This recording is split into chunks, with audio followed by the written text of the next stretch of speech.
This is it.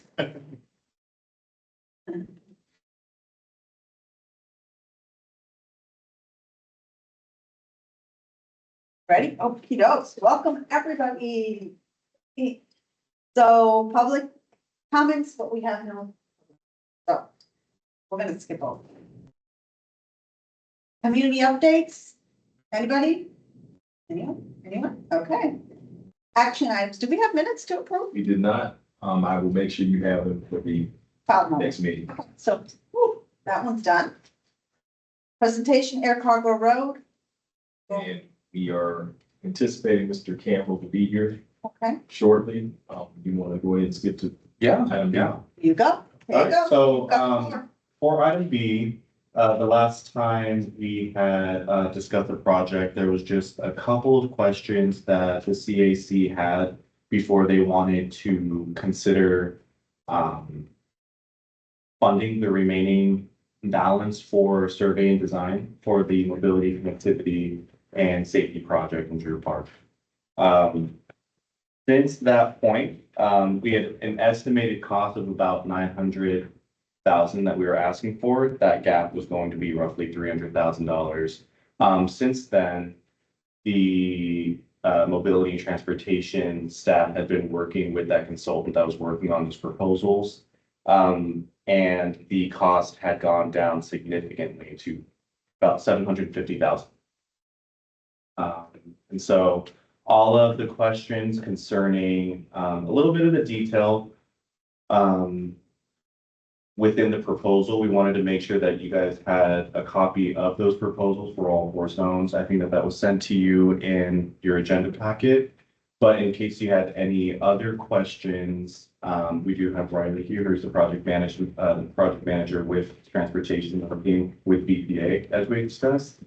And he is also here to discuss any modifications that you may want to make to that scope for the traffic calming additions or modifications. Sure thing. I wasn't sure what the protocol was for that. I was like, very friendly. Yeah. Done. Yeah. So my name is Riley Parks, and as Nick mentioned, I'm with the City of Tampa Mobility Department and the Transportation Engineering Division. Have we met before? No, No, at least not in this. it was Brandon that I met it. Yes, Okay. I believe he and Robert Patton are on their way.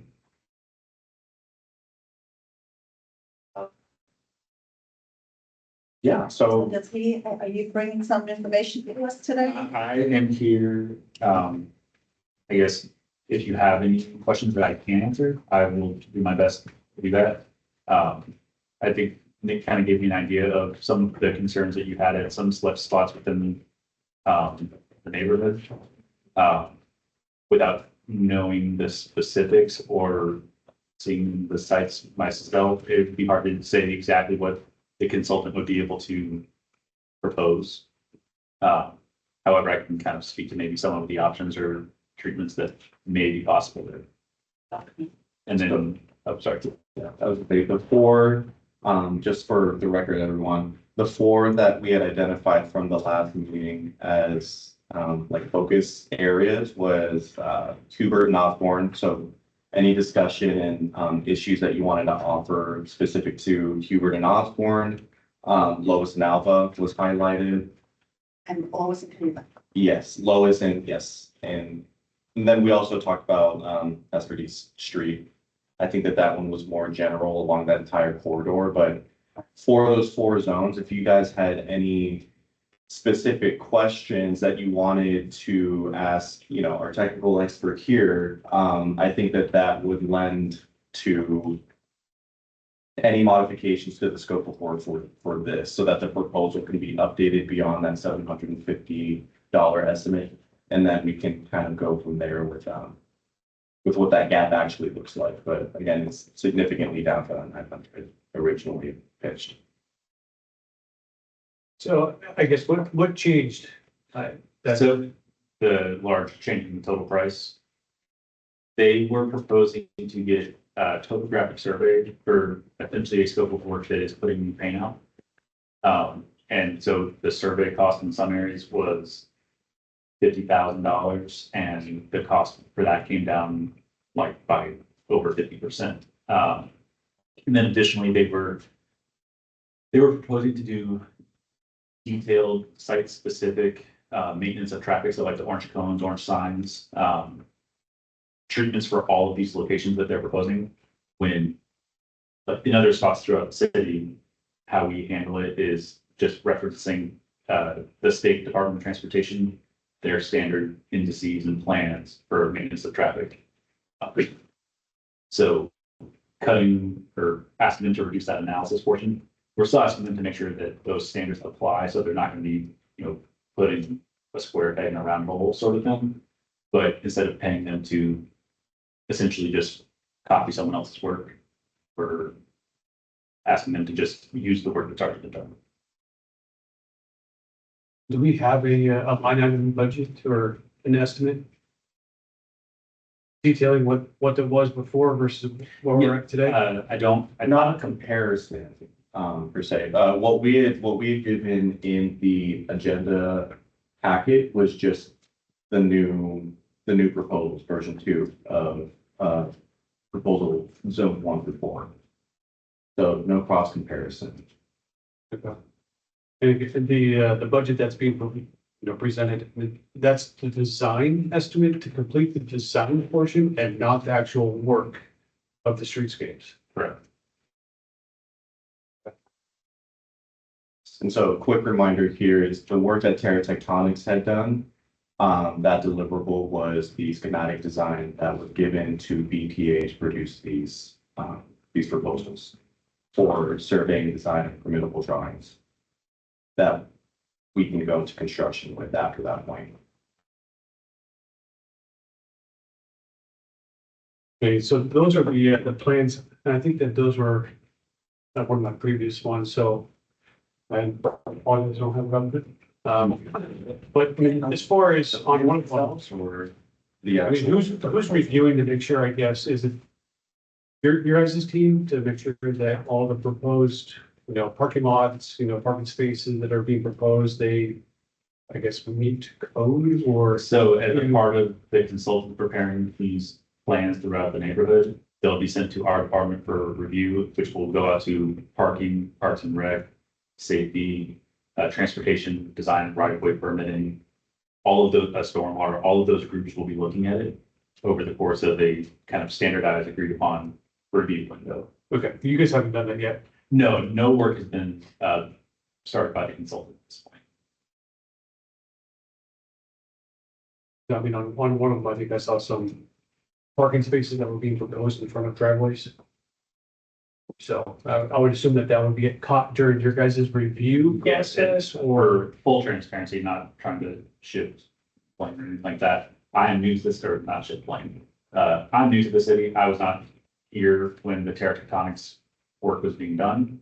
I don't think the consultant that we're moving forward with has had any input on it, but we've empowered them to adjust the concept as, conditions have changed at these sites. Okay, and I understand that there was some concern about some of the intersections not being included that you had expressed some desire to have included, so. Exactly, which is one of the things that we put that needed, before moving forward, and those are the areas that he highlighted was Hubert and Osborne, Lois and Alba, Aldous and Cleveland, basically Lois. Basically Hesperdes. And Hubert, and I think Alba has also been. You know about that major accident? They got T-boned. You heard about that? It was pretty bad. So thank you for bringing that up. So, your transportation, Sam? Okay, so this concerns your area? Okay, so let me please join in, okay, everybody. These are areas that we've observed that, and I personally have observed, a lot of accidents or possible accidents, some fatalities. That's not talking about Airport Road, that's right. That's another part of the, conversation that we will have today on air cargo. So yeah, on Hesperdes, we'll talk about Hesperdes. In general, Nick and I are on Hesperdes, and basically we have a 45 mile per zone, 12 mile per hour zone, 45 mile per zone. Then maybe 45 mile per zone. I'm indicating, I think it's 40 miles per hour zone, all dumping into a 25 mile. zone, and vice versa going out. So there are people who also cut it through and then cut it out. Speed into air cargo. We're dealing with cars and children. School kids, because we're mixed, even though we have our commercial side, it's still mixed from grandfathered and from other airplanes. And, we've had near misses with dump trucks and near workings, living in, you see people pulling, pushing baby carriages or wheelchairs, or pedestrians, or just us, right? And, there's near misses with trucks and semis and people taking stop signs because they're coming so fast. It just doesn't really make sense as a transportation person. You probably realize it. If I'm telling you 45, 45, 45, 40, 25, it's gonna be a problem. We don't want the 25 to go up. We're not asking for the 25 to go up. I'm asking to realize what we've created. And so on Hesperdes, would you want to take a stop and check real quick who you are? I'm Robert Hatt, the Chief Transportation Engineer for the City of Tampa under Brandon. Hi, Brandon Campbell, Director of Transportation Services. Great, thank you. Thank you. Sorry for.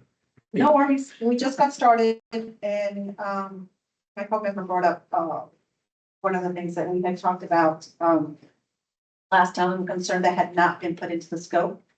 But it's one thing that, I've always been sitting on my soapbox. It's been 3 years, talking about it, so how can we move forward without addressing, the elephant in the room, if you want to talk about that. We have, and I'm sorry, reiterate a little bit, we have a situation where we have Air Cargo Road, that's 45 miles per zone, that's what it says, but that's not what people go, okay, then we've got Hillsborough, same thing, Selma area, of course, and we've got Martin Luther King, who's, I think is 40 miles, so all dumping into a 25 mile per hour zone, and vice versa going out, okay, but we're not just dealing with cars, we're dealing with major vehicles, major vehicles, okay, lots of trucks, lots of semis, lots of dump trucks, all that. We have people that live here, we have, companies that are open 24/7. We have nights, and people working at night or daytime, and there's been a lot of near misses, but only have been a lot of near misses, there's also been a lot of accidents, they're not all reported. The fatalities are. I've seen a lot of them myself, okay, I have pictures of a lot of them. I was just bringing up it, I think it was Hubert and Alma, I just said, right? Just a few weeks ago, somebody got T-boned, someone took a stop sign into the ditch. So, on Hesperdes and Lois in particular, the Lois Avenue one was brought up with our original consultant, Luna, was working on improvements on Lois and Gray, still is. And she recognized it right away that there was an issue with needing a traffic calming on Lois, because that's what she was, in some spots in Grady, I believe she had mentioned as well. I can tell you which ones on Grady. Alva. That's one. But definitely Lois Avenue, Cayuga and Alva has been scenes of death. She had suggested, guys help me out, was some sort of stuff on the floor. I don't know what it is. They call it traffic calming, the little ribs or something where it tells people, hey, there's a stop sign coming up. Rumble strips. Thank you. Yeah. There you go. That's exactly what she had suggested. What's it called? Rumble. I call them everything else but rumble strips, but that's what she had suggested. That kind of got me thinking, okay, well, making the point, I've seen a lot of accidents. And on Hesperdes, it's the same thing. Hesperdes coming in, Hesperdes coming out, Hesperdes along the way. It's constant people taking stop signs and quick, fast driving. We need to do something to stop that. Let people know that there's a, stop sign coming up and you're coming in in or out of our area. So if the rumble strips is what works, then the rumble strips work. We do have also an issue of people not seeing. I would say not seeing the stop sign, but the problem is that by the time they get to the stop sign, these big trucks are already out there. Have you seen them? I know you see just about as much as I do. So those are our areas of concern. That doesn't mean that's the only areas. Those are the ones that we've been able to witness on our own. Okay, and how we can't go by, please don't tell me, oh, I'm gonna go back to the traffic pattern and see what accidents there are. Not everybody reports the accidents. Okay? Not everybody reports the near misses. Okay? This needs to be addressed. This is a safety issue. And none of you guys were involved, but I will tell you, it's been 3 years of requesting for someone from the department to take a look at this. You know, it's gotta get done. You know, it's gotta be addressed. So that's, anybody else want to join in next, anything to say? I think you covered it. So we just need those items added to the list so that we feel like it's covering all the most critical points. And those were items that we wanted to see on the list. And it was one of the things that initiated the project. One of the things on the list that initiated the project. So the ball's in your court, I suppose, to bring it, add it to the program and figure out what's best. Our predecessor, Jesus, was going down Hesperdes, coming off of Osborne, and he had a near miss off of the stop sign on Osborne and Hesperdes. There was a light issue as well down Hesperdes, Osborne towards Press. Luckily, somebody with the city worked with us. I think those were the days that they did put lighting in. Hesperdes is not the best lighted, but with whatever was available, project wise, they did come in, because that project had never been for some reason finished, and they did come in and do that. They put some lights in. So that's my part. The other part has to do with air cargo, but maybe we should talk about this, and air cargo is an animal all its own. I will say real quick, just for the team that had just come in, what we discussed earlier was that this particular project has, is budgeted and, funded for up to 592,000 right now. The EPA proposals are coming in at about 750,000. So what we're trying to work on tonight is a possible funding recommendation or a conversation about whether or not the change to this scope can be included in this workup, how much that would cost, and whether or not we can get to a place where they can make that or consider a recommendation so that we can move forward. So would the intent be to ask them for recommended improvements or to give them recommendations on improvements to design? Sorry, I was talking too much. I would think you guys come up with a recommendation, because we're at the point where honestly, it's been in your court for 3 years. Well, I would say when it comes to, I mean, you mentioned rumble strips specifically, and those really are not an appropriate treatment for a built-up area. Specifically, the intent of a rumble strip is to catch someone's attention. So if they're not seeing the stop sign, getting the attention and having them look up, they're good at doing that, but the context has to be really carefully considered, because every single car that comes through there runs over those, and they're noisy. The adjacent businesses, the adjacent residents, Or commercial. Everything I just talked to you is commercial. It's in industrial.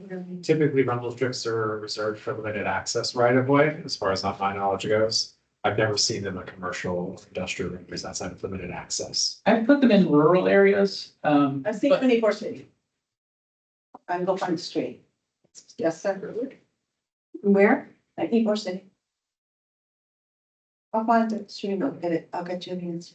I'll have to go drive around, but I'll find it. But either way, if the issue is that people are not noticing the stop sign, then there are other tools at our disposal, including larger stop signs. I don't know what the sizes are at any given spot. stop ahead signs that don't create those same sort of externalities that rumble strips do. So, I mean, whether the, in any given location, whether it's commercial, industrial, residential, whatever the use is, when it's built up, there's going to be people there. And we'll get significant pushback if every single car that comes through there creates a sort of annoying background noise on top of just normal traffic noise. Well, on Hesperus, you'd have to calm down and stop the traffic in air cargo. Because we live with very high noise with air cargo. Not only the airplanes, that's a given, it's the traffic, so. Sure, no, I understand there's background noise, but adding to it, Look, it's just, this is what we need. If you need air, I did ask for bigger stop signs and they told me that you guys couldn't do it. Okay. I asked, have you looked into the lighted ones like I've seen in the north? Now there's maintenance issues. So yes, I agree, stop signs need an improvement of where they're placed, their size is coming up, but that doesn't stop the speed. Okay, and that doesn't stop the near misses. Okay. So I'm gonna give you a lot of pushback. Because rumble remember, strips are not a speed control device either. I'm sorry, Rumble strips are not a speed okay, control. so how do you, what would you do, bigger stop signs? Because I'm going on this for 3 years, okay, and mind you, 3 years for me to tell someone to tell me, and maybe you're the right person to tell me. What works, because that's what our consultant has said for lowest avenue. So what do you suggest? I think we would have to look and see where a speeding problem exists. And if you're talking about an approach to a stop sign, if people are slowing to stop, then I have a hard time understanding where within that space a speeding problem, what you're looking at, where you're seeing that speeding problem.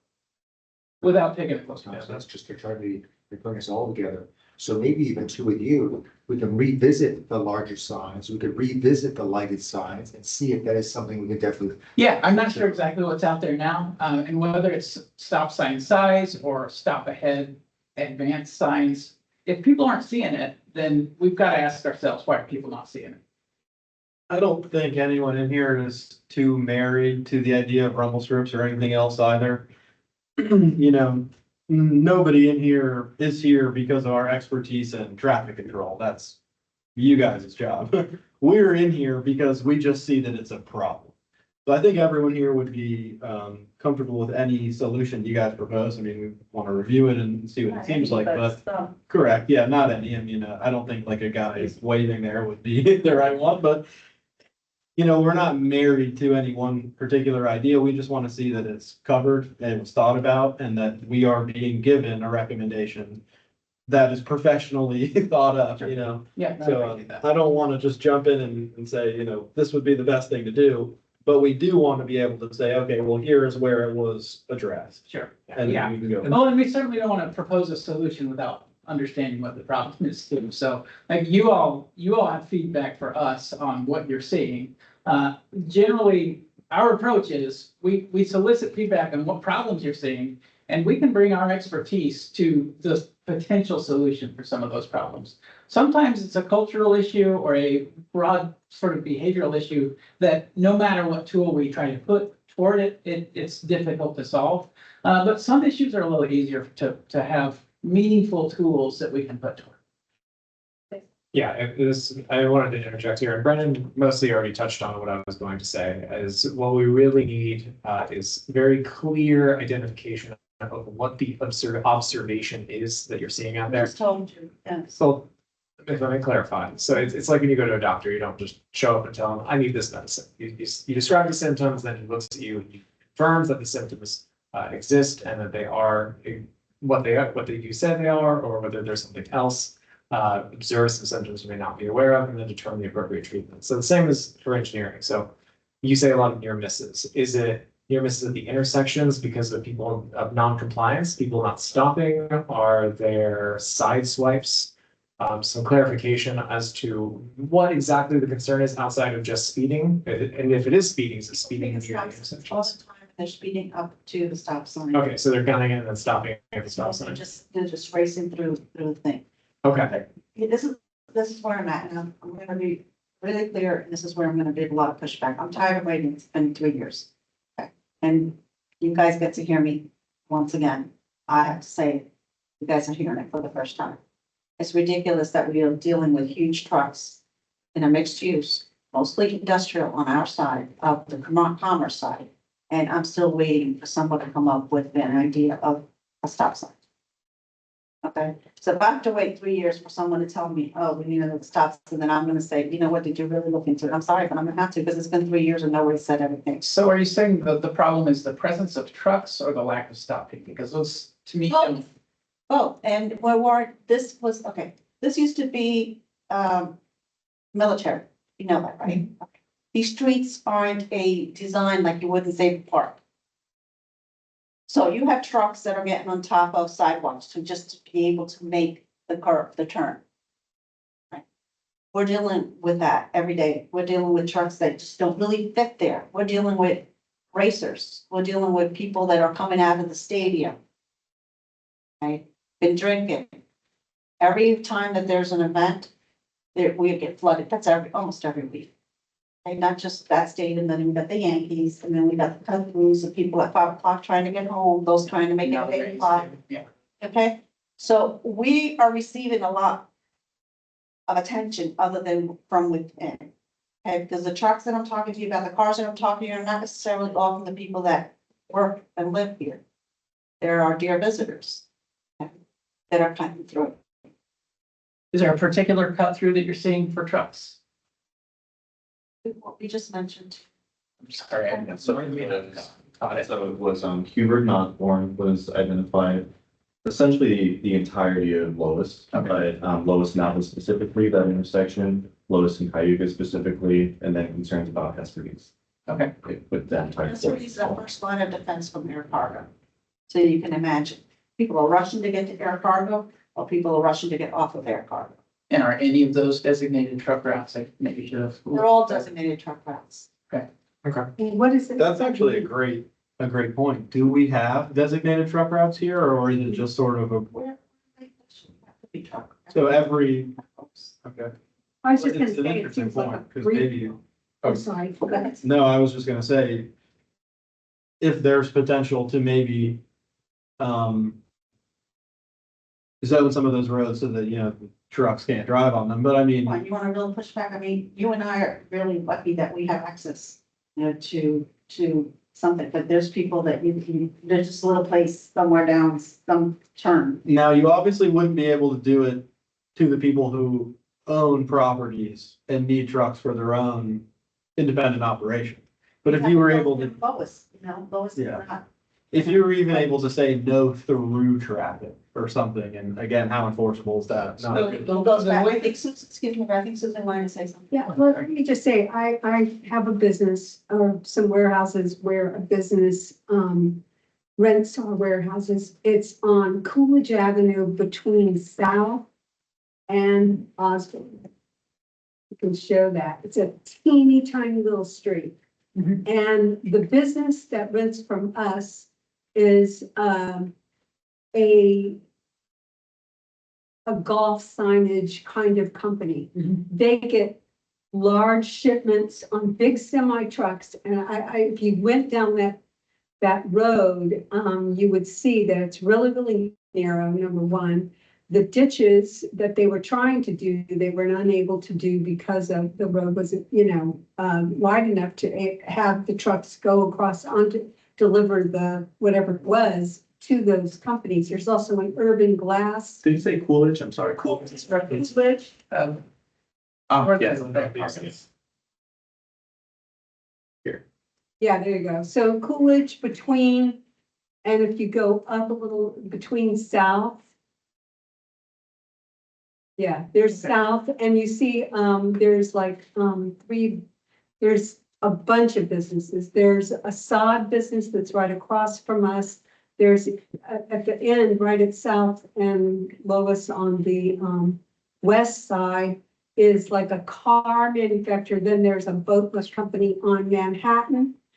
A lot of glass people. There's a manufacturer, and these are all getting huge deliver semi trucks, and that's the only way. And when they go to make that turn off of South onto Coolidge, the car fixing place, for lack of a better word, they pile up all their cars on Coolidge, so these semi trucks can't even get through there. Sure. But They're- the, Parking them on Coolidge? yeah, they're parking on Coolidge. That's- I talked to code enforcement. I have code enforcement. That is very, very common. You can't even see to make a turn from Coolidge on the south. And I've reported that to code enforcement several times. How's that process played out? Has it been, have you had some success with that? And they're obviously, they get complaints all over the city all day long, so I'm just curious how well that's. I've taken pictures. I got his cell phone number and I took pictures every time I go by there and send him the pictures. And they're what, they'll move some of their cars for a while and then, Yeah, it'll come right back. sure. But Drew Park has typically been, because I've been here, I mean, my grandfather was here in the 40s, so I've seen the whole gamut. I grew up here. And you expect that if you're going to drive down one of these streets, you may see a huge semi truck in the middle.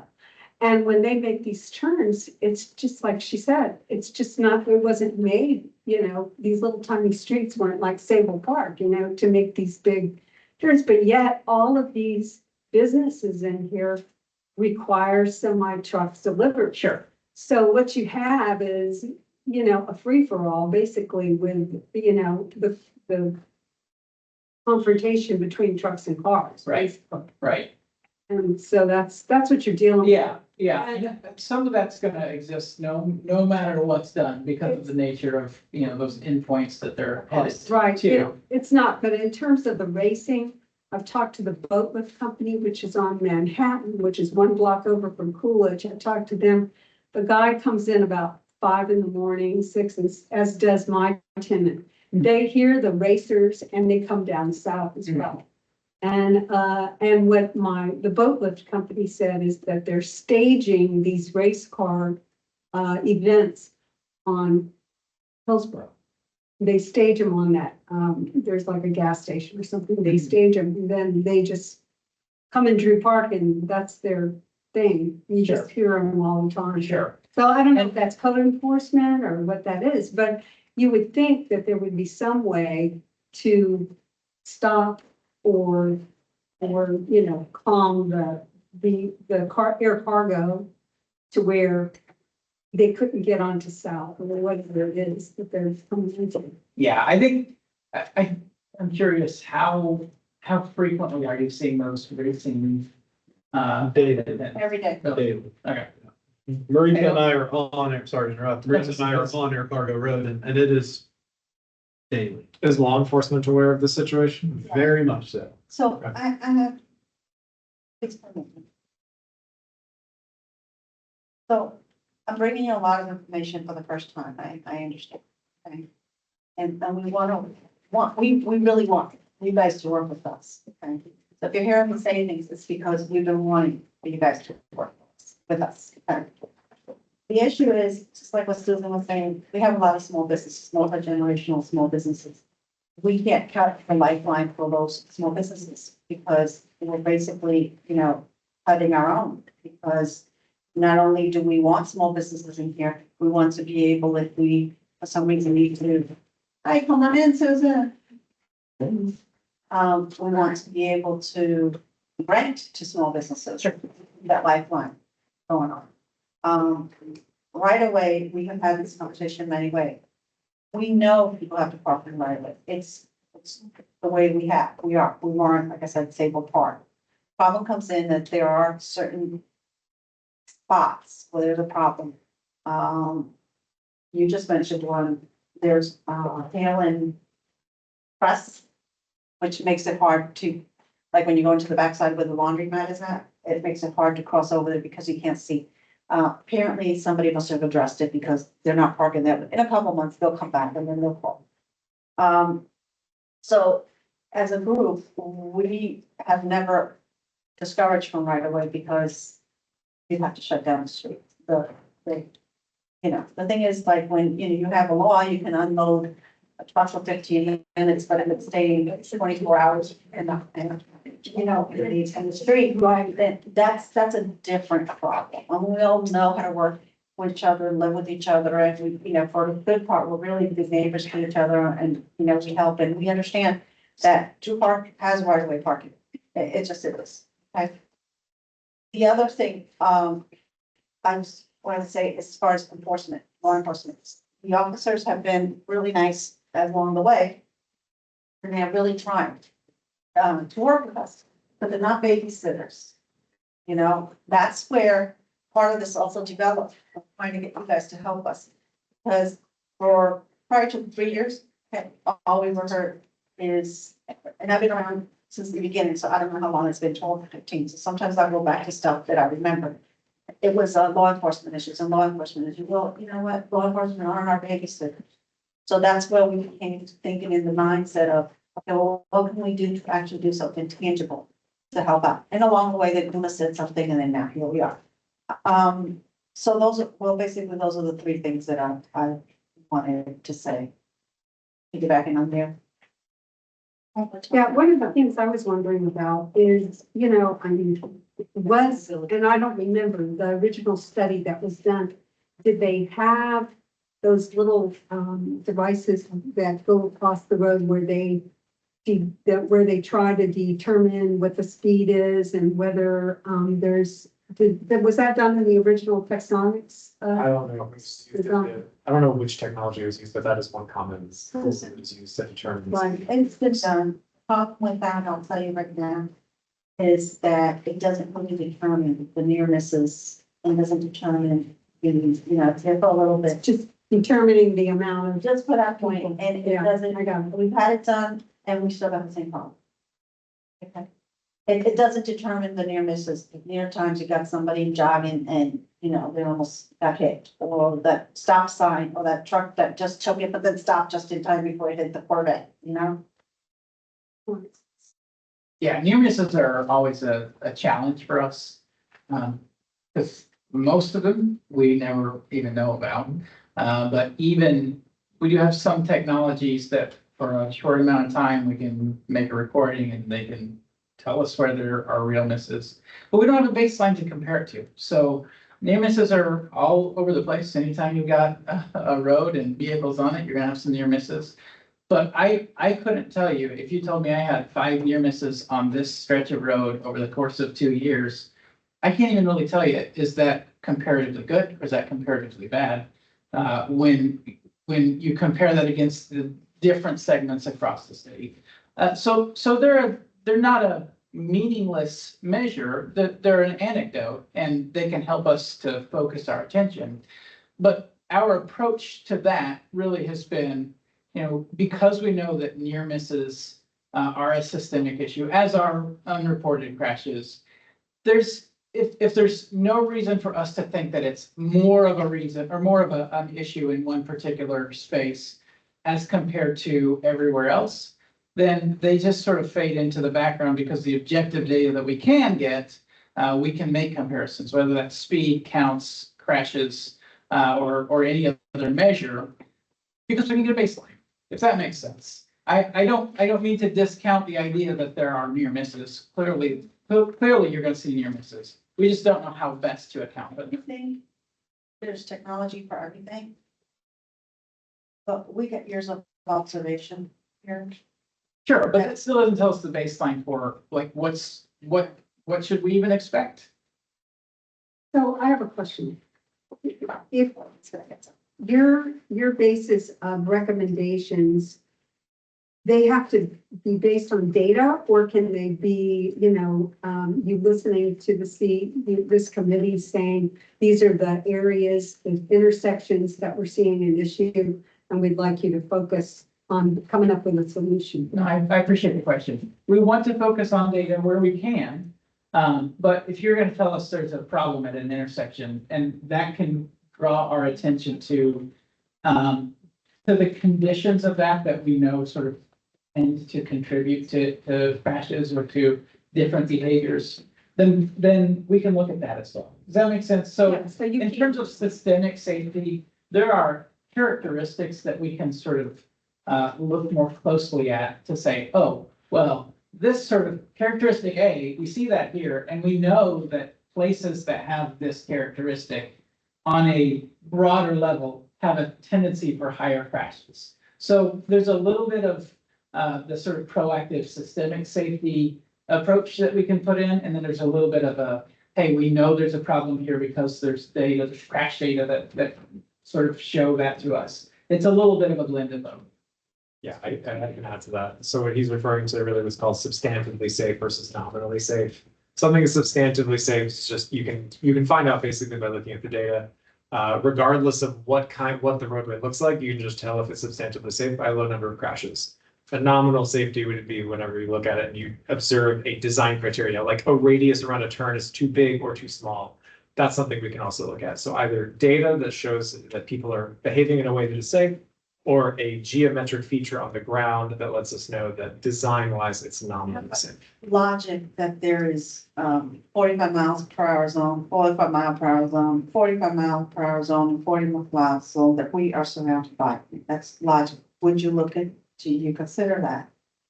The speed, I see what you're saying. Yeah, it's, Implying that the road is not, the design speed set for the road is not appropriate for its well, for air cargo, context. it's not, it's too high for our cargo. Oh. It's an air cargo road and it's the same speed as the Maybe Highway. Mhm. Okay. It's a small road and it's up to 45. That, we've discussed this in this room for years, like how in the heck did that happen? No one seems to know how to fix the problem. Okay, people are gonna go over the speed, especially when they're trying to get home in the mornings or whatever. So, yeah, there's a fix that's, you know, Okay, so to clarify, you believe that the speed limit on air cargo road is not appropriate? of course, no, Okay. it's not. But based on what I just told you, okay, and the fact that we're dealing with big Tonka trucks, okay? We're not dealing with the little ones, we're dealing with big ones.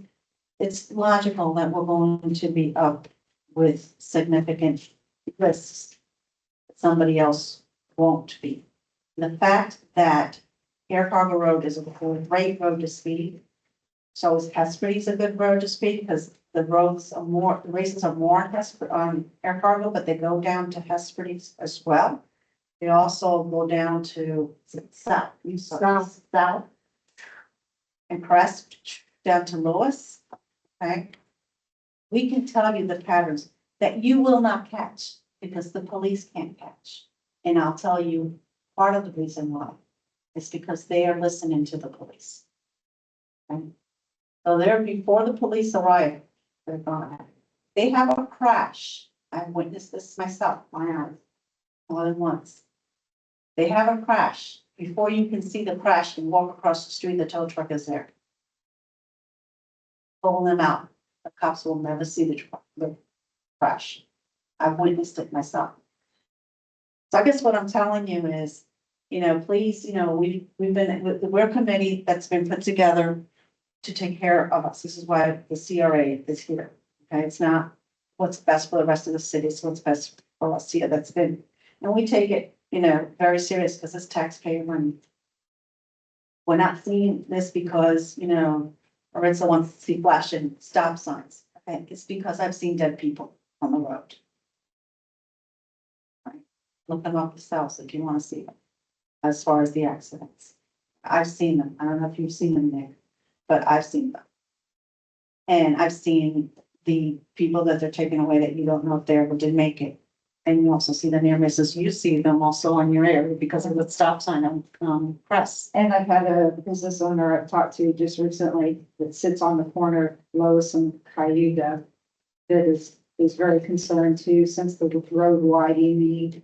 And they took out a yellow flashing light and he's seen deaths. He's seen the kids burning, spin out and throwing debris all over. And this is the person I emailed you about. And so they'll want to put their 2 cents into, I have their business card. That's Lois and what? Lois and Cayuga.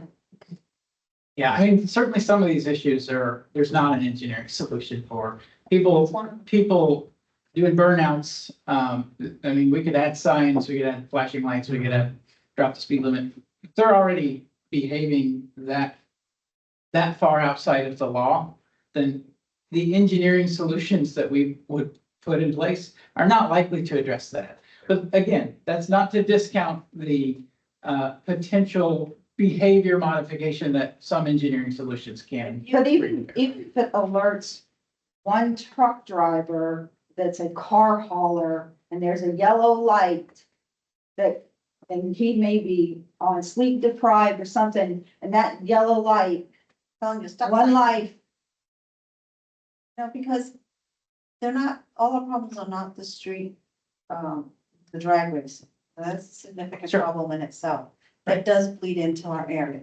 Okay, if talking about what they call the bridge bundles, whatever they're called, shoulder strips or something, okay, that just makes it inconvenient to run. The problem You know? with that, Or something else, I don't know, I don't even know exactly what the rumbles are, I think they're little black things, there's also humps, you know, I don't know, there might be something else, okay, I'm not you. But if there are detractions from, this is a good, you know, racing, you know, because they will put people at the intersections and stop and block them. They're videotape and they'll sit at the airport and videotape what's going down. You know, anyway, go ahead, I'm sorry. So I just asked, like, point of inquiry, is, Air Cargo Road within our jurisdiction? Yeah, so I think that that's the conversation that we want to get to, after this connectivity, mobility, safety, project. I know that they're kind of aligned, but we did want to try and focus on that, and scope that. So my follow-up is right into that, there's so many problems on air cargo. I mean, I do 50, right? So basically 55, people going by going 60, but you know, I'm just keeping up with traffic, right? So yeah, I'm throwing myself under the bus for speeding. But that is such a beast. Let's also narrow our scope and go back into Drew Park. Let's fix Hasbreeze, let's fix, Lowe's. Let's do this. Let's do something about that interior, our interior community.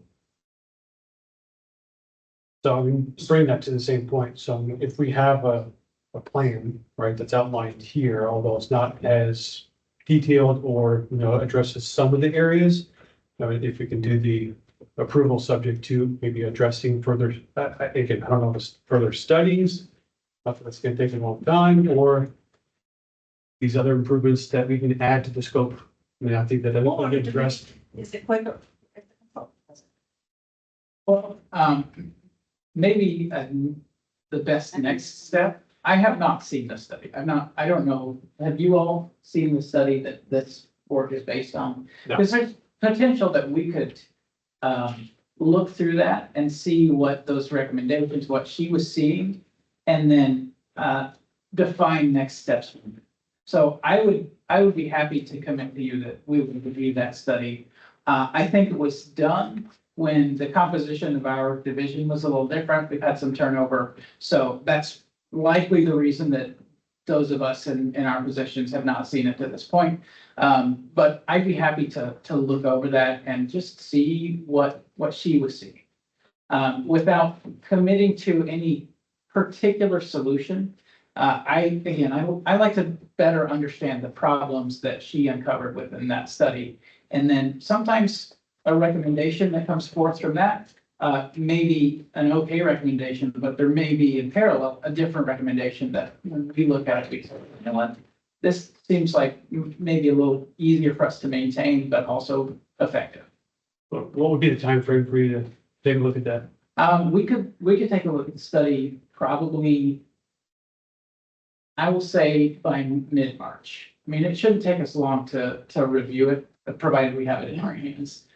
This week is a little bit swamped with some deadlines with the TPO, but over the following week or week after, I could certainly commit. How does that relate then to the scope that this group put together? I mean, is that something that, you know, based upon your review and your recommendation? I think it we sounds- would be able to add that to the scope? Yeah, it sounds like Nick's trying to work with Brindley Peters on a defined scope. So, I mean, I don't know when they're expecting a response from us, but I think that even if they're expecting it, like at the conclusion of this meeting, they'll be okay with pushing that out a couple of weeks for us to put a little bit of attention to. And just for some context, since, this team is just coming in, but the recommendation and the approval of that final deliverable, I think that we agreed on the recommendations given, so the scope would be those recommendations plus everything else we're talking about today, and exploring how much the additional work would cost. Because I don't think that there were recommendations within that study that you wanted removed or that you didn't like or that you disapproved. This body had approved those recommendations. I think it was just that there was some omissions. That's what we said. Yeah, so we're just trying to fill those gaps with you today so that it's all inclusive now. So, okay. Basically, I know you want an approval from us. I know that's what you need from us to move this forward. This safety issue was so important that we held up the vote. Okay? That's how important it is. And that's how important it is for us to get help from you. We're really asking for your help. Okay? We want your guidance, but we, don't want to be told, oh, it's going to be 3 months. Or we have to do all these studies, we put a little thing, a camera, and this, that. We've been there, done that, we're tired. And it's a safety concerns. We're aware, and we're gonna be taking care of ourselves, but there's people like you just said, okay? We are seeing bodies and near misses and it's been going on for a long time. So although I know I'm throwing a lot at you, and I'm saying it's been 3 years, but I'm telling you it's been 3 years so that you know how patient we have been. But it's at a point. Well, we're investing a lot of our taxpayer money into 3 major projects here. One is for the kids' safety. That's why the park came in, because they don't have a place to go, because we do have a resident side. The other side is the safety, which, infrastructure, which is this one. What's the third one? The lowest in grade. So, I mean, we're very careful with representing the taxpayer money that's been our responsibility. We've decided to accept and make recommendations on. So I guess what I'm trying to say is, I know you're hearing a lot today, but it was important enough for us to hold up the vote. Okay, and it's also important for us to get your help. Because that's really what we're asking for, is your help. To get to the point where we have a safer environment. Understand. We will review that study and then we'll coordinate with the CRA staff on what next steps. And please take us serious with what we're saying, and I know everything's not, I like what you said, expanded past the little cameras, because our experience, what we see and live and see, and the other things that I told you about environmentally that feed into us and in and out, because people know they're going into a fast place and the cut throughs and all that, it's important. It's what we live. And we're playing, like I said, with big chunk toys, that are very dangerous. Well, I'd piggyback off of that. So I mean, if you're gonna take a look at the study, right, that they had done, but the study omitted some of these intersections that we have concern over, I would just say, make sure that you concentrate on data that's not included in that study, just based upon kind of what you've heard today. Okay. Yeah. We'll look at those intersections. You've got the notes of exactly how those spots, right? Yes. So my next question is, do you need to do that and make those recommendations to the design person, or what's the logistics of what comes next? Do we need to hear back from you? You're asking me or you're asking? No, I'm asking, Okay. I guess. Both, really. I mean, I would defer to this team. I don't know if that's something that we would be able to include within the scope of work as well. Okay. Like a preliminary,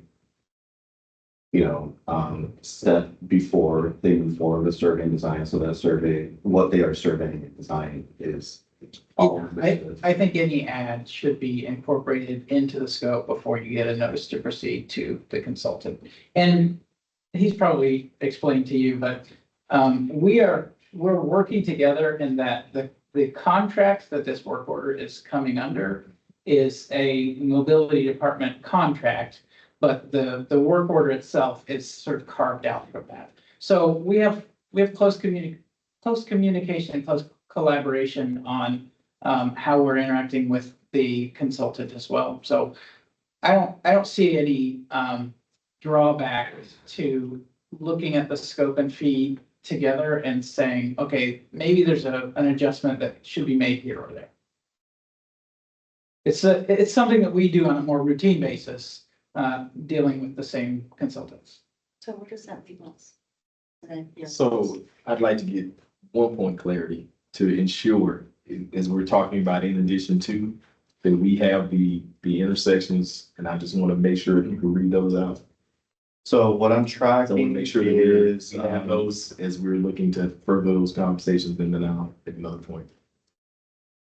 so Hubert and Osborne as an intersection, the entirety of Lois, but specifically Lois and Alva intersection and Lois and Cayuga was identified. And then, Hesperdes and its relation to the issues on air cargo. That entire corridor. I thought I also heard Hubert and Albert. Hubert Albert was seen at the T-bone. Somebody did see the stop sign and took it. And has, And kind of an asterisk on this, it's not necessarily an intersection, but the road, Martin Luther King, and this gentleman pointed out too, and I had to actually drive down it today. It is so roughshod and torn up, it has become dangerous. I was thinking, it's the surface, the asphalt, I'm sorry. I was thinking today when I drove past it I was thinking there's somebody over to your all over studio. I was thinking, oh, this is the traffic calming device. Yeah, it's actually, it's the whole thing. We have an upcoming paving project. We're planning to address that separately, Oh, with the paving project. So. yeah, and Hesperdes, what I want to say is that it is not only the stop signs, that they're taking it is the common, we are parallel to air cargo, so we're mini air cargo, we would say. Is there the opportunity to plant additional trees between your cargo and Hesperdes? That may be an area that we can go with that. Question. Yeah. I'm not sure exactly. It's a good idea. I don't have a great mental map of exactly where the property boundaries are or where ponds might be within that, but we can talk to our sustainability and resilience officer who's looking for places where trees can be planted. And there's a lot of land there, so maybe there's an opportunity. It needs to be cypress trees. Is what was traditionally in Park was all cypress. Like on air cargo road. Yeah, I'm That would be thinking nice. like just in between Natives. air cargo and Hesperdes. I There's a mean, ditch. There's a little slight ditch in there. Yeah. sure, yeah, but there may be some spots. I Well, even if there was a ditch and a cypress tree will go in a ditch. sure, yeah. Sometimes having a higher speed facility right next to a lower speed facility, there's just a sort of human factors issue where like if the cars next to you are going fast, it tends to sort of, I see what you're saying, psychological. Yeah. Okay. if there's an opportunity, then that's worth exploring with WIC. That was interesting. Okay, so we beat this one to death. We've got to move on to air cargo road. That's like a huge conversation, but it's on our agenda. We should address it because it's been something we've talked about quite a bit. Sure. Let's Yeah. Air cargo. If we're ready to move to that. Are we okay with that, everybody? Do we have to make a decision before doing that? Do we have to make any, So, we're gonna wait on this? yeah, I think we will wait, to make the inclusion, Okay. based on Makes the sense. intersections, and then we can bring that back to you all. Just know that takes a little while. So, because I know that it's been 3 years, so we're trying to get it to a point where we can go ahead and move forward. And I want to thank Mobility before we get into the air cargo, because as we're looking at avenues, based on chapter 163, we're state statute dictates that we have to work with our city departments and within the local municipality, and we can't just go outside and hire a contractor. So the fact that we're kind of almost essentially piggybacking to kind of move this project along, that's what Nick and I were kind of trying to allude to last month, that, this is, we want to take advantage of it before that window closes. So we're trying to move. I know last year you all, when I started, wanted to make sure that these improvements were a priority. So that's why we brought Terra Tectonics back, so we're trying to move it along. So just keep that in mind. But yeah, we'll come back with So a final excuse recommendation. me, I know you need a little bit of time. We usually meet the second Wednesday. Make it, March 18th, I think will be the third. okay, the third, so it'll be the third Wednesday, that gives you a month. to come. Yeah, So we can that's our get next back. meeting, so we can give these gentlemen what they need to move So everything else along. I had the 12th for the next meeting. Yeah. Oh, we'll fix it. But if you guys, that'll give you 3 to 4 weeks. Yeah, that's enough time for us to review. Okay, great. Thank you. I just have one other question before we leave this. Is identifying one-way signs, is that part of mobility? Yeah, it would be. Are there? There is no signage on Tampa Bay Boulevard to show that one way is one way and the other way is the other, and I've seen people go into the other way, and I mentioned this at a meeting in committee a year ago. On the aerial, what's segment of Tampa Bay Boulevard? It's on Tampa Bay Boulevard, which goes to Air Cargo way towards, from Air Cargo To Lowell. to, Yeah. Sure, so I got So talk near FedEx. yes. Oh, yeah, it's kind of. Keep going down, keep going.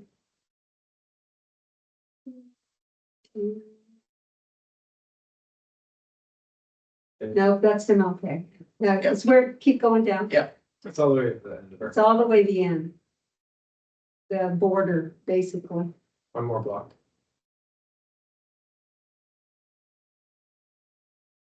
There you go, Tampa Bay Okay. Boulevard. So you see how it's Segment split? between here and the roundabout. Is that- Right, well, you see that there's two Tampa Bay Boulevards, basically. yeah. Well, there's no signage that says that one is one way and the other is the other. And I've seen people from FedEx go into, the other way, the opposite way.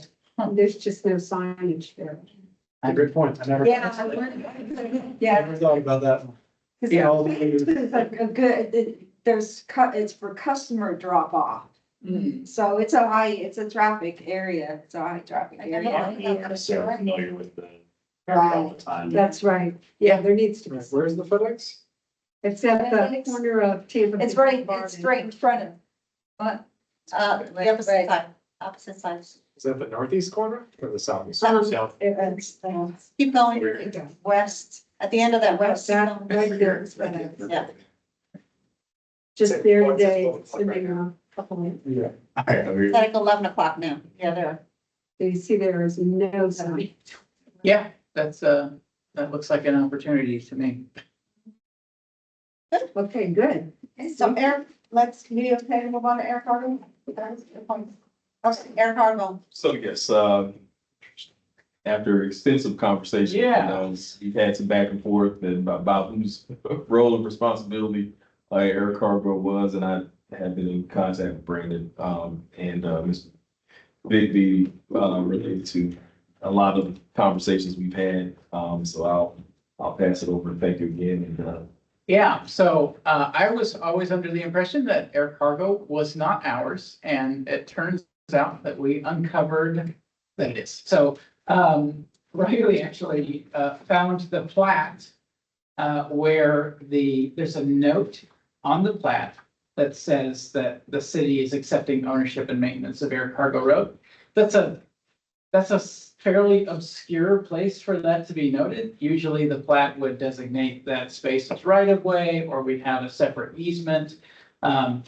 But just because it's obscure and it's unusual, doesn't make it any less legally binding. So having come across that, we now understand better that it is on the city to maintain that facility. I think that, it's not been that long. It's been like 25 years since that plat was filed. But that's long enough for most of the people that were involved in it to have turned over and moved on to other things. So we're happy to have clarity on that. I feel like, we've got a little bit of maybe egg on our face for not realizing it up to this point. We'll try to make sure that that's better, distinguished in our more typical tools that we would look to for, ownership and maintenance of a facility. But, long story short, it is ours to maintain. So I don't know what maintenance challenges are out there. I do know we've maintained the signal at air cargo and MLK for forever, but the roadway segment itself, I'm not, just because that's a fairly recent discovery on our part, or rediscovery, maybe I should say. I don't know what maintenance issues there are out there right now, or what might need our attention. And whatever changes may be appropriate for that facility, depending on the scale, there may be some that we could implement more quickly. Moving curb lines and doing really significant traffic calming issues out there probably are not things that we would be able to do anytime real soon. But wanted to come to you all and just hear you out again on what you're seeing out there that we might want to put our attention on. Well, I have one vaguely related question now, knowing that Air Cargo Road is ours to manage and maintain. If you follow Air Cargo Road all the way down to where we have the Tampa Bay Linear Parkway, I remember there was a conversation where we couldn't get rid of the through road. You know, we wanted to make the park one continuous park.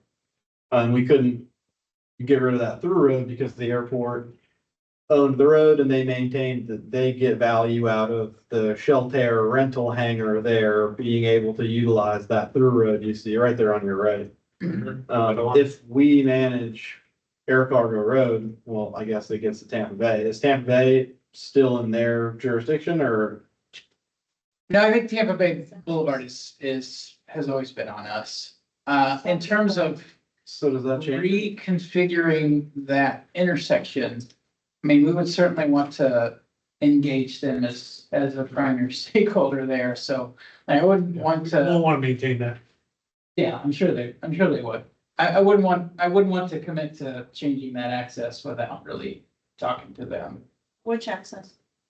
The The, shelter hangar access through road. yeah, the westbound through that movement. Oh, It's on the right hand side of what you can see right now. Looking at it on a map, it makes a little more sense. In my head, they were closer together.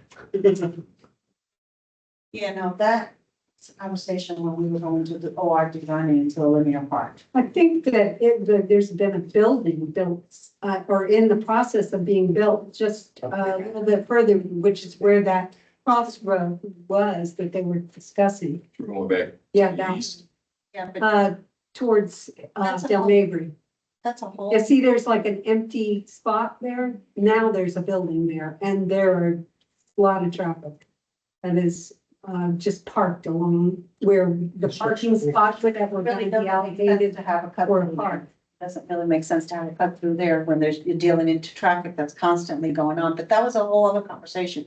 When we happened to go into designing out the linear park, which we're not gonna do right now. But that is a conversation is who has, actually, I think the city had a right to decide what to do with that. Airport was like, well, I can rent it out better. So with the, okay, I can rent it out better if I got that. Well, you know, we can all rent out better if we got more space in front of our properties. And it had to do with the design of the linear park, but we're not really getting into the design right now because we chose to go into the, what I call the pocket park, the children's park. So that's kind of like the back burner right now. I didn't mean to change the subject. I No, was We just- thought it was closer. Yeah. So not, you know, I got you. So that's a conversation for basically, if it's okay with you, for another time when we get into the linear park. But basically, what I just summed up is what was kind of. So if we go back to Air Cargo Road, what are our issues with Air Cargo Road? And I think we've said some already tonight, the speed. It's a road and it's at 45, okay? We have asked for that to go down. Okay, I think I had a conversation with, the drag racing. Well, what do we do to drag? We cannot have the police, you know, babysit them, and as well as I told you, when when they get out there, the people are gone, because they are listening on the radio. I've got that. I've had officers that have arrived there, have just, confirmed that actually came out in the news in another area.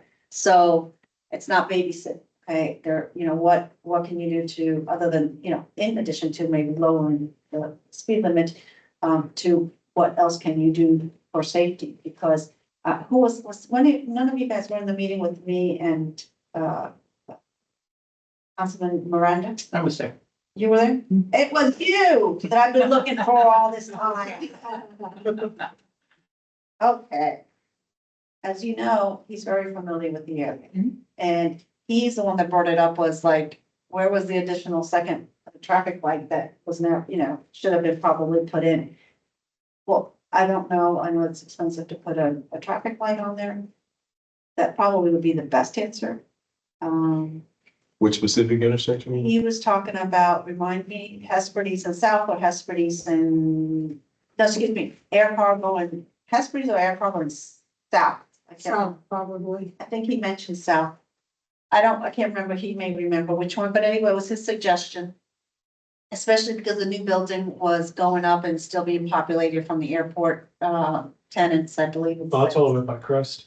Yeah, yeah. And it was near. But it was like feeding into more, he, and he was right, he drives it all the time, he is very familiar with Drew Park, more probably than all of us put together. So I'm just refreshing you. The curb there that goes from south to, is probably somewhat of a slowdown. Maybe, but Yeah, it's a pretty sweet- a light there, that Sure. would be something. Yeah, so when it comes to traffic signals, we have a set of signal warrants that are pretty universally adopted by agencies across the country. They are actually put out by the federal government in a manual called the Manual on Uniform Traffic Control Devices, if you want to impress your friends with some trivia. But there are actually some, they're mostly traffic volume based, because a traffic signal is to assign the right of way and to deconflict an intersection. Some of them are pedestrian volume based. I don't expect that to be the driving consideration here, or proximity to a railroad crossing, or proximity to a school, or proximity to a major generator that like dumps traffic in and out all in the over a 1 hour period. I think the most likely warrant that any given intersection on this would meet would be either an 8-hour turning movement warrant or a 4-hour turning movement warrant. I don't know whether any of them would meet warrants, but we could take a look. It doesn't take much for us to set up a camera to do a turning movement count and then sort of filter through those warrant thresholds to see if any of them meet. Traffic signals have gotten very expensive for us. We are at a planning level estimate. We estimate $1 million to $1.5 million for a mast arm traffic signal. We've tried to mitigate that with concrete string poles and span wires, but there's, no matter how you slice it, they get to be very expensive. So we're pretty careful about where we apply that as a solution, just because they're so resource intensive. Even to the point that we're removing signals across the city that are not warranted. Bring one, yeah. You know what? We actually had one that we explored relocating because it was a long mast arm. Take it. But it was gonna be even more expensive to disassemble it, cart it across the city and then reassemble it. I thought it was a great idea and it just didn't work out for us. More than $1.5 million? Yeah. For another number? So a lot of it is, a lot of it's driven by the foundation itself, and that you can't actually transport and relocate. Are But they employees or? Yeah, and they tend to be about 30 feet deep. Our design wind speed for mast arms is 150 miles per hour, hurricanes. And so we're finding that because of the soil conditions and the design wind speed requirements, that it just drives up the cost of a foundation.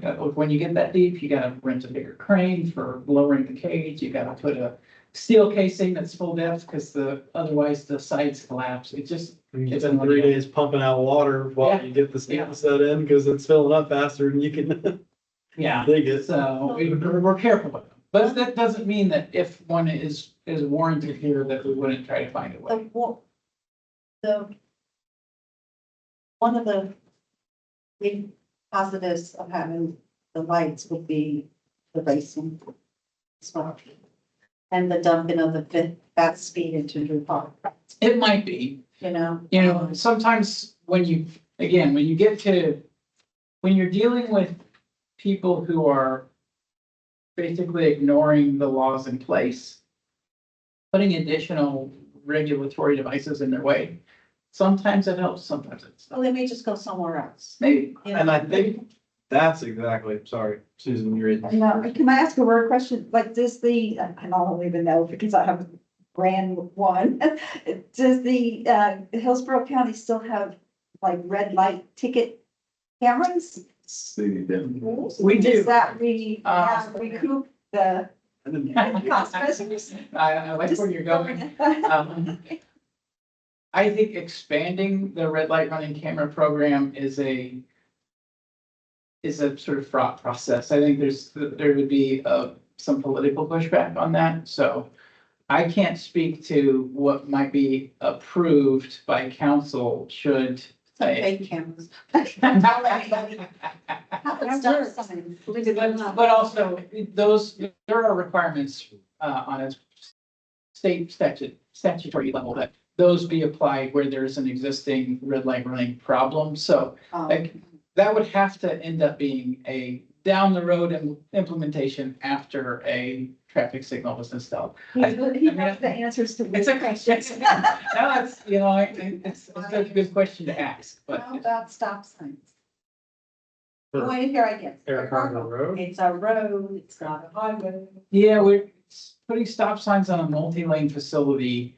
I would be really concerned about. Okay. And You wanted about ideas, people- okay? No, that same manual we referred to earlier Yeah. for signals actually has similar rules for stop signs. Obviously, they're different, but it needs to meet such warrants as well. So, okay, What about those signages where it flashes the speed?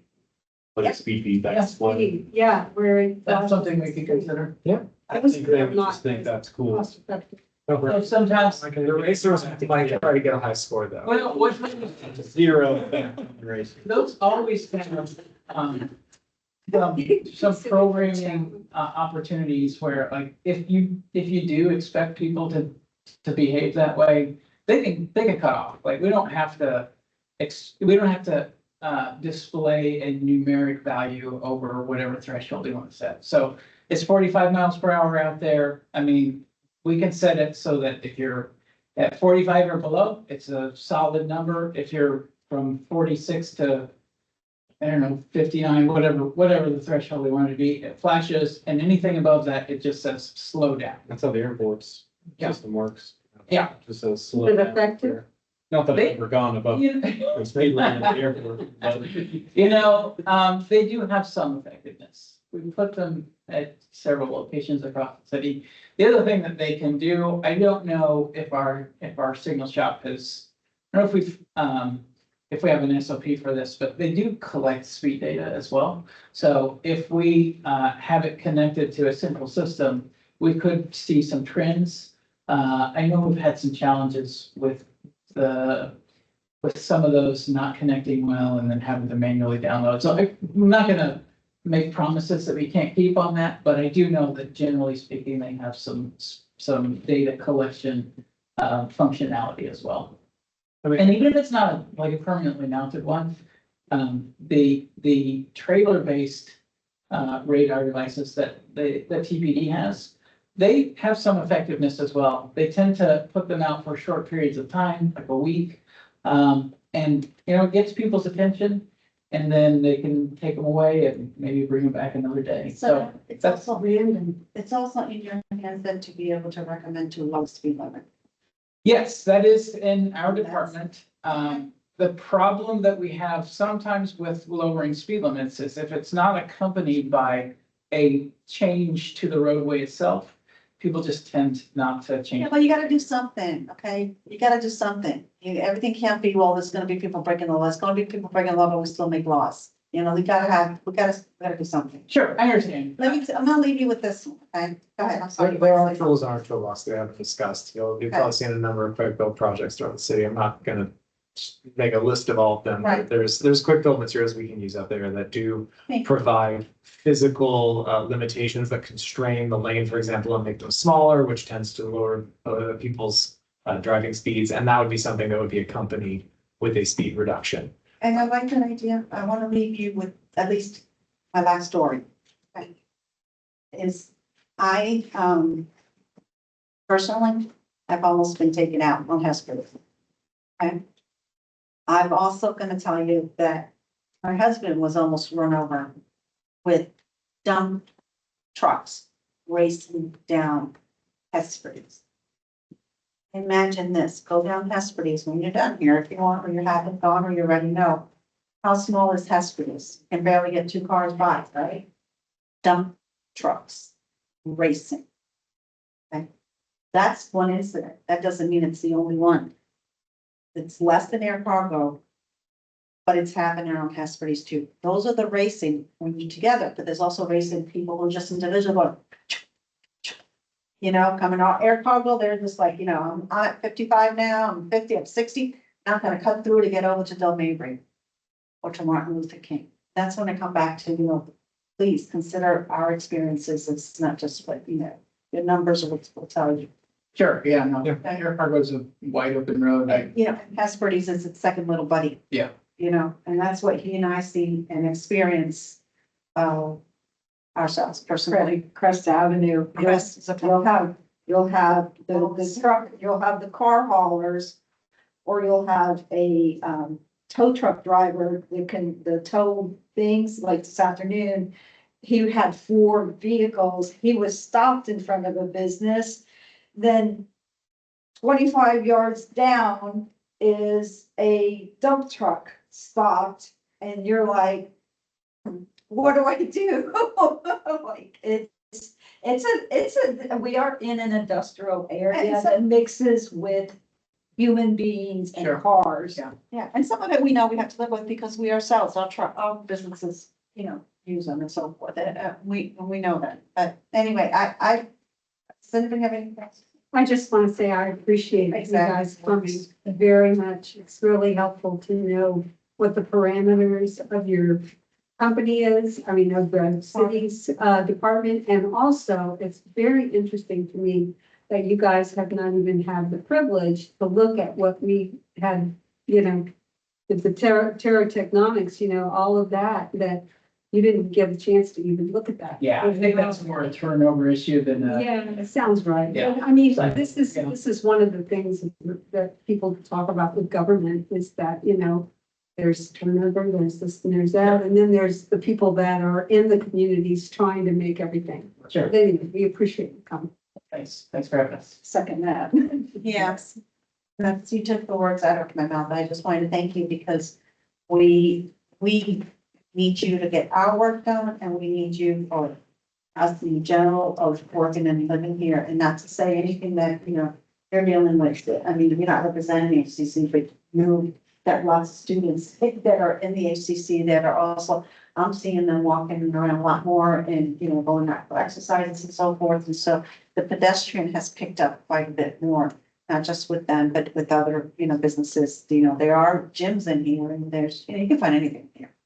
You know, so, Sure. thank you. Well, thank you. Mr. Balls. Yeah, we'll follow for sure. Are there usually meeting minutes prepared following these? I think getting copies from them. All right. Do you have anything to say? Just wanted to highlight a few things in the, You guys would like to in your leave, you meeting know, packet. All right, we'll let you, I appreciate it. Thank you. but, you know, we're And just a special applause for Riley for discovering that. Newest project manager, and he's Yeah. teaching us lessons. He's a brand new hire and he found that, so. Very good. That was But my memory. Nick, Thank you, guys. right here somehow, the last. Thank you. I can prove it. Had this been, I was ready. Oh, Well, it's also funny because, I mean, with groundskeeping, they maintain it beautifully. I mean, there's somebody there every weekend mowing, right. weeding. So I mean, that strip always looks great. Yeah, I don't know who's paying for it. Somebody is. What's that? The maintenance along, their car. The landscape.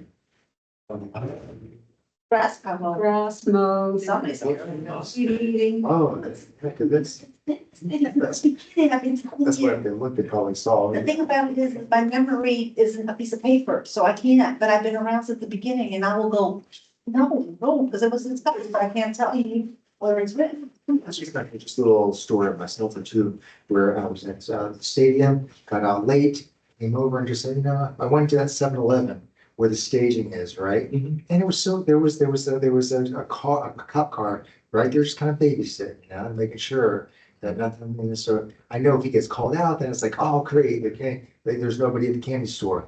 But still, like, I mean, he really was that they dedicate the resources when they can to have that coverage, so. It was, I've seen staging on Hesperus where, a block over should be north, right?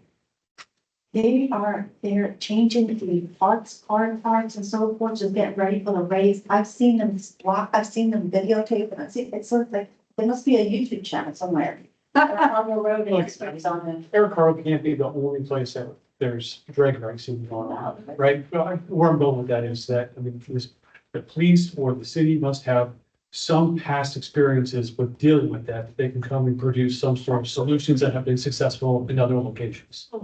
One for sure that was advertised on the news not too long ago was Howard Franklin Bridge. They really, that was a huge racing issue. And they, Causeway also. yeah.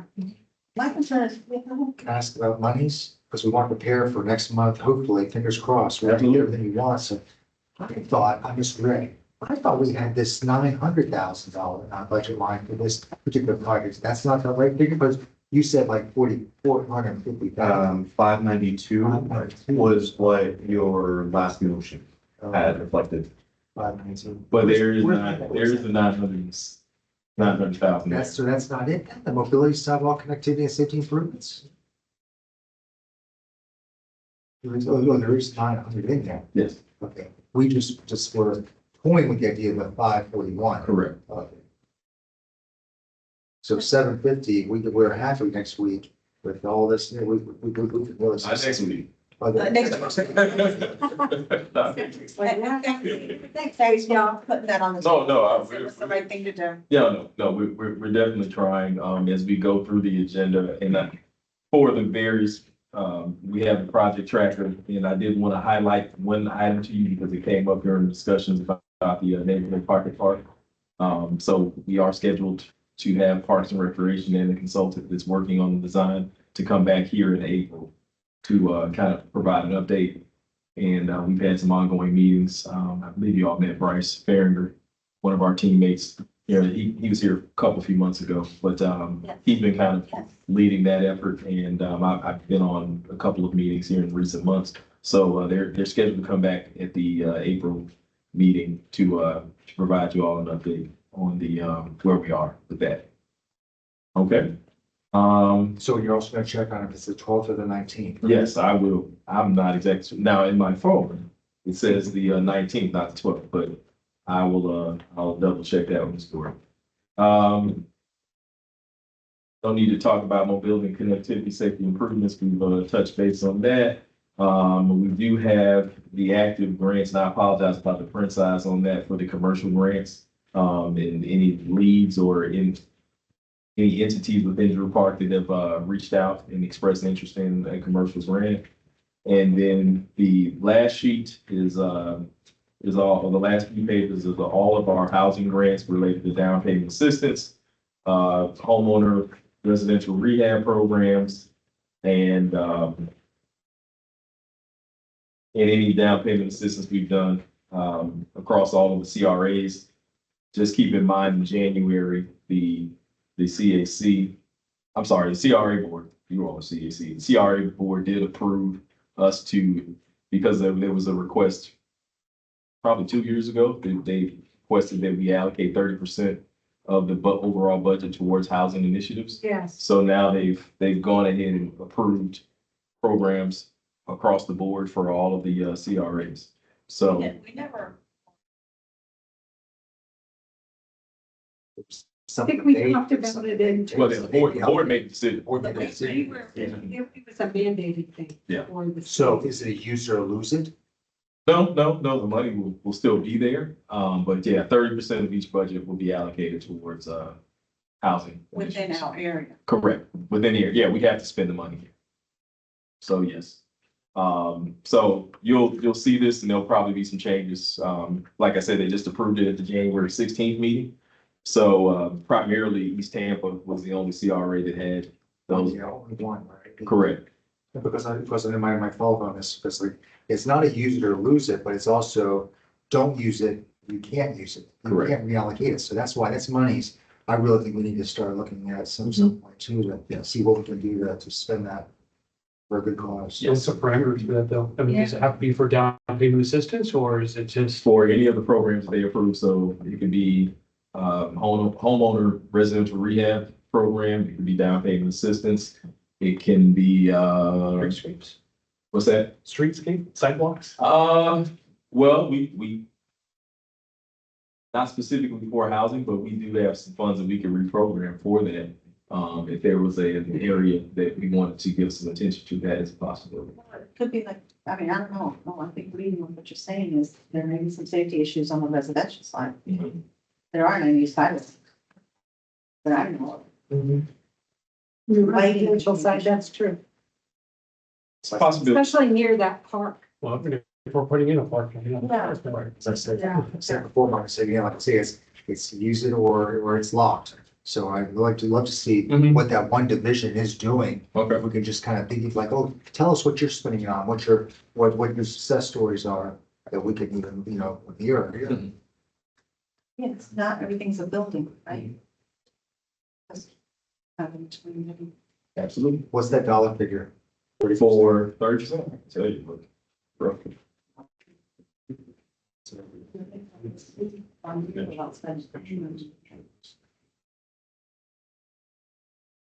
So you're probably looking at what you all have across the board, just a rough estimate, you're probably looking at about 3.5 million.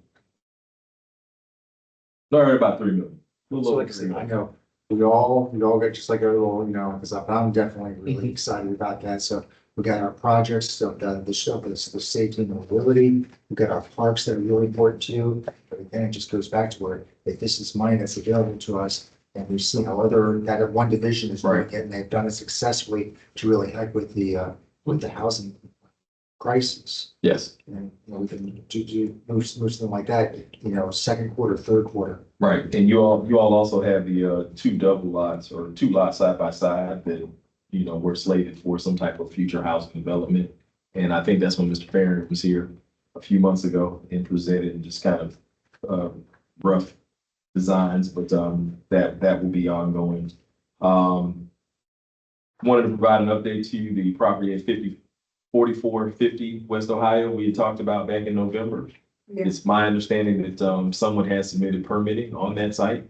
So I'm not exactly sure what's going to be there, but we had a meeting sometime early January after the first of the year, and the consultant that we're using for the design of the park, I guess apparently came across that because remember, it was in very close proximity, right, to that Manhattan that runs through there. And I guess whoever the current owner is who was doing the work was very interested in, the park being developed and what may happen. I have seen some rough things. I think you all are going to be very pleased with what they're going to present in April. So just look forward to it. But I did want you to know that property is off the table. So We don't know if it's sold though, right? Nothing's been recorded. no, with the, they've submitted accessory permit. Yeah, they put it, not the last time I checked, I don't think I since I haven't I seen. looked the other day, nothing was recorded, but Okay, I mean, I'm just kind of wondering, I mean, if they submitted permits, Yeah. whether the sale is based upon, contingent on Mhm. getting some sort of right, development plan approved by the Mhm. city, correct. so. So, yeah, but they're in the permitting process from what has been expressed to us a couple of times. Can I have a quick question with is the permitting that's done, that you don't have to have, those governors sign something about the permitting that you don't have to have meetings and stuff? What's that? No, That would be accessory dwelling, is that what you're talking about? No, it happened out in Oldsmar where they threw up a bunch of condominiums and stuff, and the local residents were like, well, we didn't know permits got changed. I think, your predecessor had mentioned it. It's where permits can be changed and things like that without public hearing or public notices. It's a state. No, the states, the Governor DeSantis wrote the statute into law. To empower an opportunity zone, so that you would. Not an opportunity, it's just to change permitting in an area without the local community's knowledge. What is it, the Live First Act or live local, Live Local? Live Local. Yes. So does that fall under this Live Local? That I don't know. They would have to, apply for that, and then there's a whole process. So, but technically, if they are looking to rezone or what have you, they have to go to public hearing, and I think it's anywhere, if you're in 250 or 500 feet of the location, then, or whatever the property is, then you will receive a notice, and that's at the developer's expense. Okay, so they have to send out Yes. notices. Yes. So, yeah, if I hear anything additional, I will glad to keep you all updated. And then the last thing I wanted to highlight was that we have a CAC orientation. Oh, actually, I got one more thing. I need to jump back up. But we have an orientation that's going to be taking place for any newer members, or if you have any seasoned members that want to have a level of interest and want to learn more about the who, what, when, why, do's and don'ts for CACs and the CRA work that we do. That'll be on March 10th. It's going to be in Ybor City at the Entrepreneurial Collaborative Center. We did have 2 orientations last year, one in March. I think the second was in April 1st. And we announced this one at the CRA board. And it's just kind of, we're having a lot of newer folks roll on to our CACs, and just wanted to make sure that everyone has the same information, and then we'll get a nice binder with all the statutes and probably more information. I think some of you all attended last year, right? So, right. So, yeah, so, and we'll have our new CRA board attorney probably come in virtually, and then you'll hear from myself and the other managers, and then some of our projects team, the grants team, so that you kind of have a full view, Cliff Notes version almost of, what we do on a day-to-day basis to try to serve our 8 CRA districts. So, and I'm going to jump back to A because I skipped it. We have some folks that are going to be, their applications, or not applications, but their terms have come to an end or will be expiring soon. So I'm going to be notifying folks that will be expiring. And you'll have the opportunity to reapply, or if you want to refer someone, because we'll be putting applications out for Drew Park CAC. So just wanted to know, let you all know. Do we have any applications in? I don't have any right now, but I can send it to you all electronically, and feel free to disperse. No, I mean, do we have anybody who's applied? I believe there was one person thus far. Lady? Yes. So in the process has somewhat changed a little bit.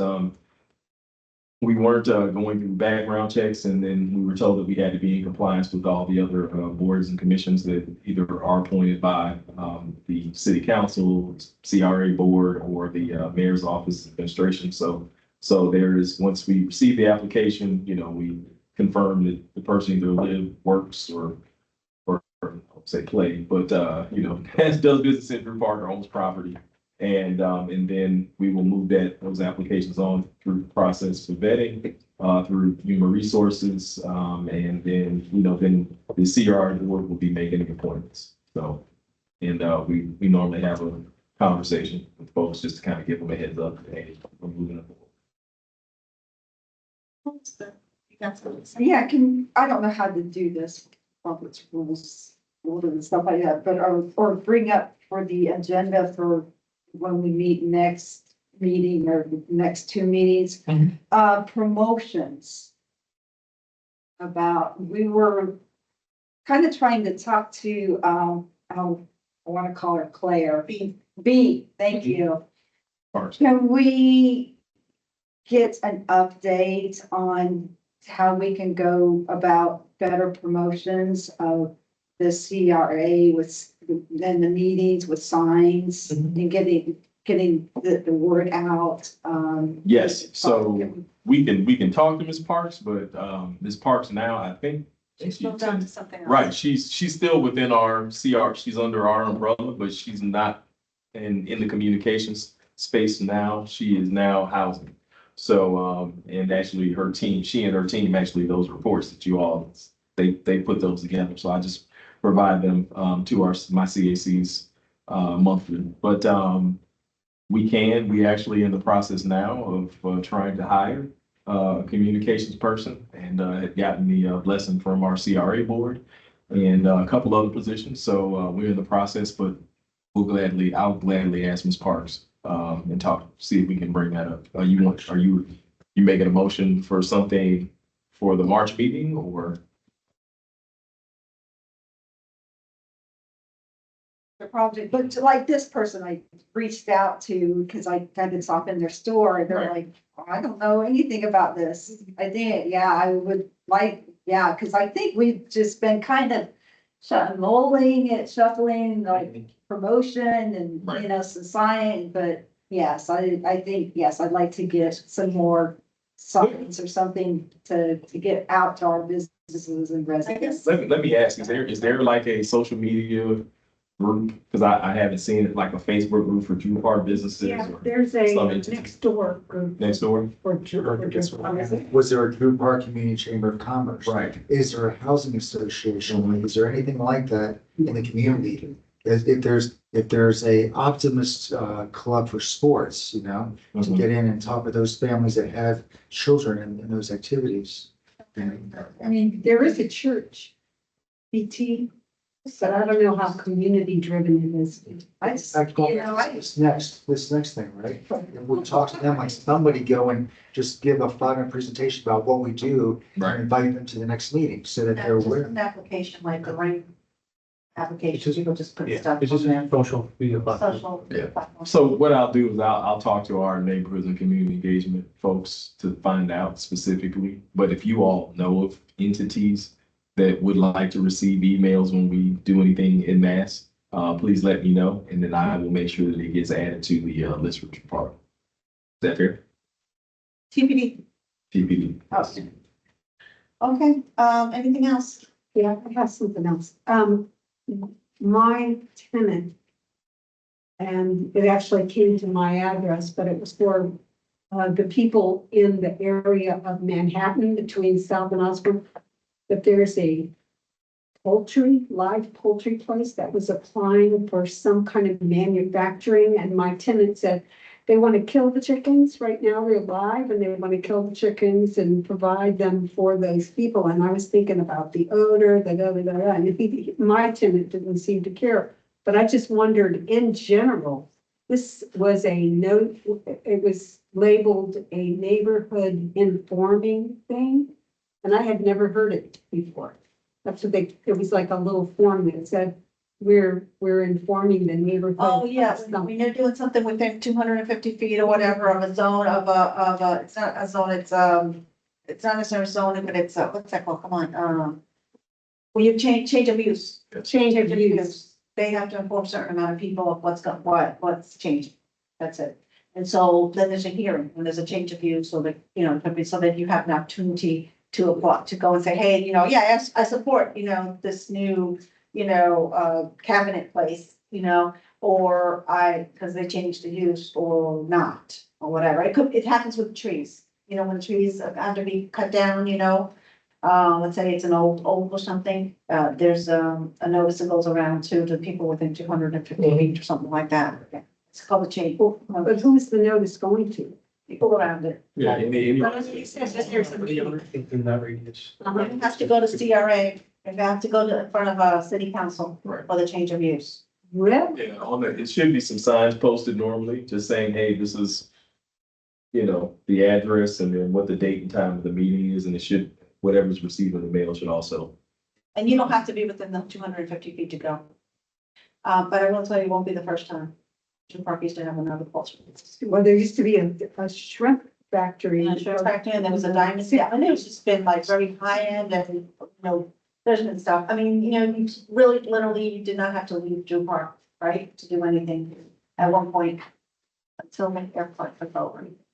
Shrimp was concerned. It's a lot easier to get here now. And you don't know why it is.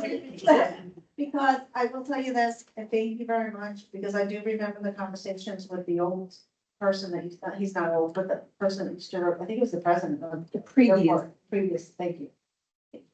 And Air Cargo Road was actually a gift to the people in Ginger Park. You guys actually provided that, and that they would take over the thing, and you guys really took care of the development of it, if I remember, my memory serves it right. You guys took care of the general development of it, and you could have kept the property because it was yours. And you did it to enhance your park, kind of give back from having changed us so much, and also enhance the community in general. So thank you, because you may not know that, but that's really what had happened. If my memory served me right to say that it was the city of Tampa who had to maintain that because it was given for the people. And it was given to enhance us, see? So, thank you. Thank you. You bet. Also giving us the option for everybody who was on Hesperdes, this is important to you. Everybody who was on Hesperdes, the spot right in front of it, the land, okay, right in front where they created the ditch, that then was going to be gifted to the people in front of that property for parking or for their use. And the city didn't do anything with that opportunity to gift it to the people, to let them know and just took it for themselves. But I wanted you to know that that's something that you guys also offered. It was supposed to be offered and it was never offered to the property owners. Maybe a little valuable chunk of property for us. Absolutely. In fact, I'm gonna find that in the minutes one day. I'm gonna find my old, if you tell me right about the time that Air Park was built, I will look in my old minutes and I will find it because I remember the conversation. It was never offered to us. You guys offered it generously to the property owners. Anyway, okay, anything else? Because, my hour deal has really gone an hour and 20 minutes over. Anybody wants to do a motion to adjourn? You want to say? Do a motion to adjourn. Second, please. Second. All in favor? Aye. All opposed? We are done. Heather, are you happy? What's that? Are you happy? I am. I am. You have a pretty good group now. I'm gonna just say, it's a little self-serving, but I'm gonna say, we got a pretty good gig.